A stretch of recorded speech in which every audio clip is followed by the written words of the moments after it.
Tonight, we come together and we mourn.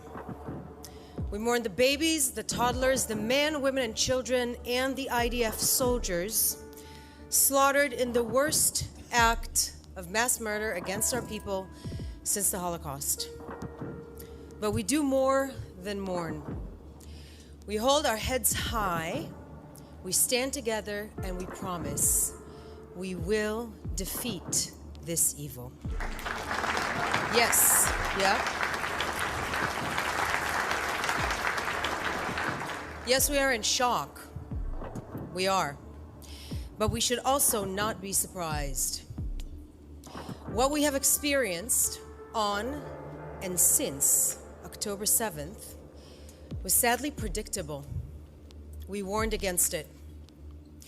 There were two elements coming together in the horrific perfect storm of October 7th. The first is the danger of radical Islam, or more accurately, the radical Islamic Nazism that is constantly lurking at Israel's border. The second is the ongoing grooming of Western civilization through universities, the media, and social media, so that when the time came and the Islamic Nazis carried out the act of genocide, many in the West would celebrate it, justify it, and no longer tell the difference between good and evil. We warned you. We warned you of what from the river to the sea Palestine will be free looks like. We warned you of the dangers of that slogan being used for likes and shares and celebrity virtue signaling on TikTok and Instagram.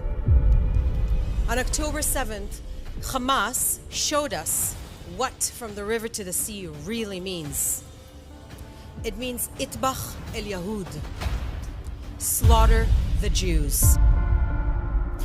And in the last week, in Western cities and universities around the world, we see the two chants side by side at gatherings where would-be murderers rub shoulders with their Western useful idiots.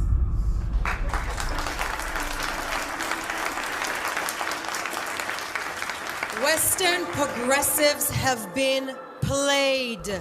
You have been played. Some got a wake-up call, but others have been so brainwashed to dehumanize, vilify, and demonize Israelis that for now, they're too far gone. Now, nothing's new under the sun. We've seen it for over 3,500 years of Jewish experience, lived experience. It's the generational trauma that we carry in our bones. That is our Jewish privilege. We warned that this disproportionate obsession with Israel, this dehumanization of Israelis, of Zionists, of the IDF was nothing but the oldest hatred with new words, and we warned where it would lead, and we are devastated to be proven right. This demonization of Israel is not progressive, it's not peaceful, and it's sure as heck not gonna free Palestine.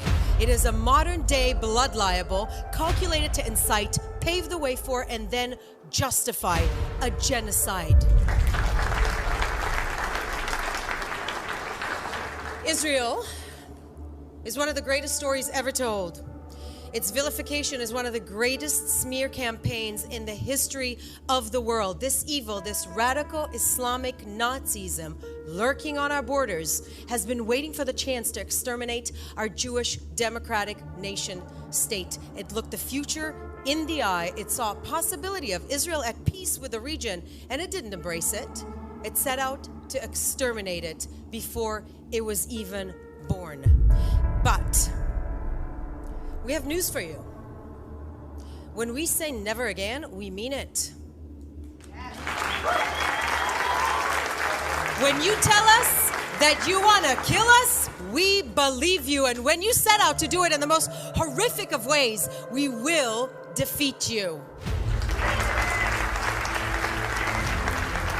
To the Palestinian people and all the nations, we reach out a hand as good neighbors, but We need you to help us defeat this evil, because whether we call it Hamas, ISIS, the Taliban, or Hezbollah, that evil that set out to destroy us will destroy you too.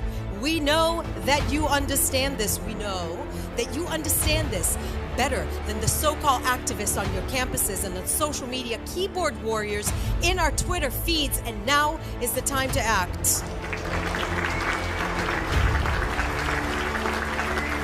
To Western universities and progressive circles in which this massacre was celebrated, justified, or minimized, hang your heads. Stop telling yourselves and everybody else that you need to do the work and do some work yourselves. Your unconscious biases against the Jewish people are showing, and you're sleepwalking down a path paved by millennia of Jew hatred. Your BDS is a friendly face of a criminal enterprise, and it's time to go after it. It's time that law enforcement realize that your movement is inciting murder. Your so-called anti-Zionism is the same genocidal, racist belief system. Anti-Zionism is anti-Semitism. And when you find yourselves arguing over just how many babies were murdered, beheaded, or burned because these babies were Jewish, just as one person puts it, ask yourselves why your Jewish quarters are empty.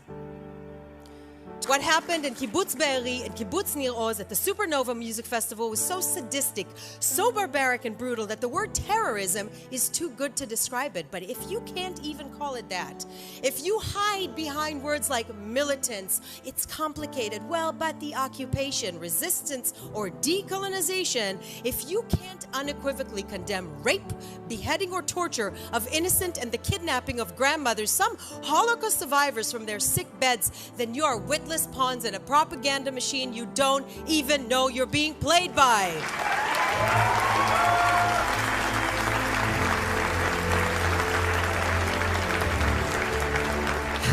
Today, I am also going to practice some gratitude. Modani. I am grateful that we, the Jewish people, have a strong state defending us, defended by a citizen army as ethical as any other force in history.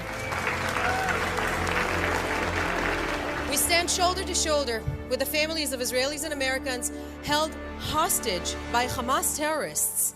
We call on the world, on every state, the NGO, UN, to pull every lever and don't leave a stone unturned, demanding to let the hostages go. Bring them home. Bring them home. And friends, above all, I'm grateful for this. In the generations to come, the Jewish people will still live, love, and thrive, and reach our hand to the world. And Hamas will be nothing but a footnote in history, just like the ones who tried to exterminate us before. Am Yisrael Chai, everyone.